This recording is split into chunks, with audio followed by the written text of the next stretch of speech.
So let's talk about the events of this week. Yeah. And obviously the story yesterday continues to resonate. What are you hearing? Because you're from Texas. I am. You know how these cats roll out there. Correct.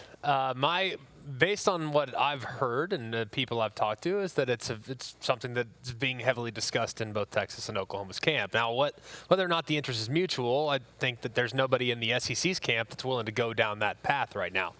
But I do think that Texas and Oklahoma are fed up with the current situation, and they are willing to explore other avenues and other opportunities. So that's basically what I've taken from it.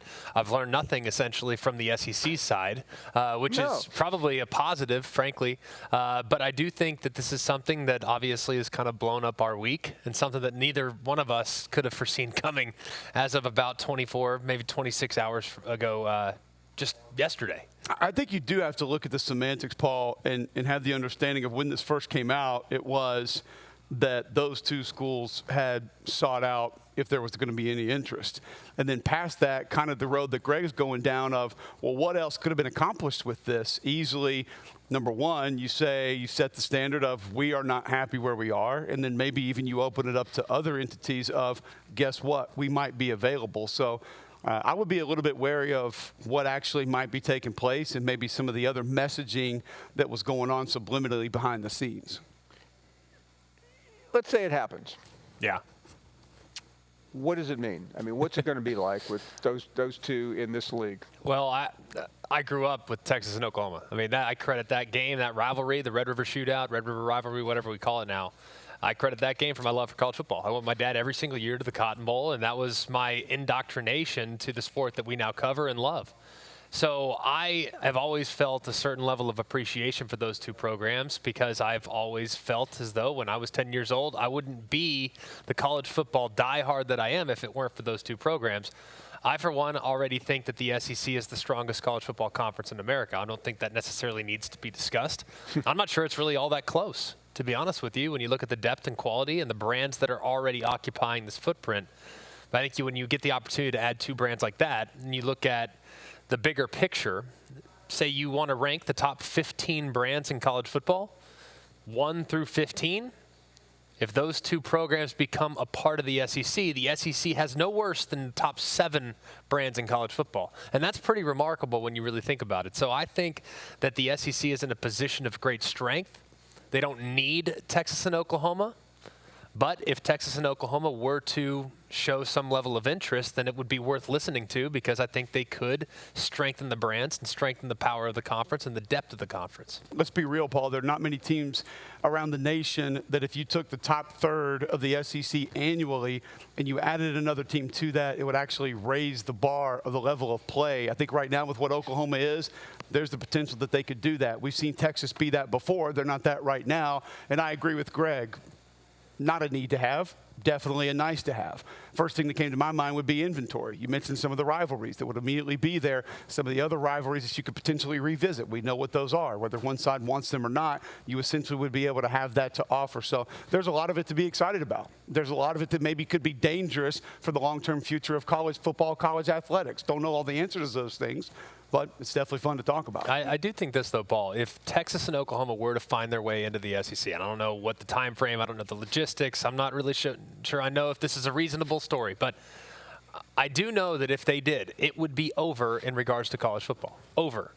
You could tell me, well, the ACC is excellent. They have some brand names as well. Okay, yeah. Clemson, Miami, Florida State, all excellent programs, all have great history. That's all they got. All right, North Carolina's good, Virginia Tech's good. I get all that. Ohio State, Penn State, Michigan, Wisconsin to a certain extent. Do you want to include Nebraska in the Big Ten? Maybe. West Coast, you're looking at Pac-12, Oregon, USC, at best. I mean, it is over as far as you can't even make a clear argument for anybody else as far as the strength of the actual league. Floyd Mayweather doesn't have a counterpunch for that if it were to take place. Yeah, but let me go deeper, because we're now at the end of this thing, and we've heard countless coaches talk about we're close, we're this, we got to recruit better. What happens after the middle, though, Cole, of the SEC, when you add these two to everyone who's obviously in there? I mean, the teams that are struggling, I mean, where are they going? I think all of those teams, Paul, first off, never discount the ego of a college football coach. Never discount the confidence of a college football coach, because the ones that we would right now label in the middle or towards the bottom of this league, every single one of them believes that they have a plan, they have a path, they have things in place that will get them either to the middle or towards the top of this league. And some of those teams that we're talking about in very recent memory have been very close. You talk about a team like Ole Miss. A lot of people probably categorize them in the middle. They had 2 wins over Alabama in recent memory. It's actually happened. Arkansas is a team not too long ago that was ranked in the top 3 in the country. So some of those teams that are there, I mean, Dan Mullen had Mississippi State ranked number 1 in the college football playoff ranking. So, Paul, I believe all those coaches really do think that their way will work, or else they're not taking these jobs. I heard you ask Brian Harsin earlier on your show. You had it made at Boise. You're winning games. You're recruiting well. You love where you live. It's a great setup. Why come here? It's the SEC. It's Auburn. It's the brand, not just the team brand, but the conference brand that you're affiliated with. And I think everybody knows what comes with that. And I think if you looked at it all from a big picture standpoint, you probably say, well, if that did happen, what else could it put in front of us at our individual facility with our team and our franchise that would allow us to continue to try to build and be on par with some of those other teams? Yeah, I think that the middle of the league, the bottom of the league, there's mobility within this league. And all it takes right now is an incredible coach, a commitment from the administration, which every program that has gone up there, all 14, every single administration has gone out and said, hey, we are investing in football. We're going to put money into the facilities. We're going to put money into the student-athlete experience. We know that it costs money to be good, and we're going to go make it happen, because it does seem to me as though every school, and you can tell me, well, they focus more on basketball. Really? Have you seen what Kentucky's done from basketball standpoint and a football standpoint? They've committed to their resources. They put resources into the program.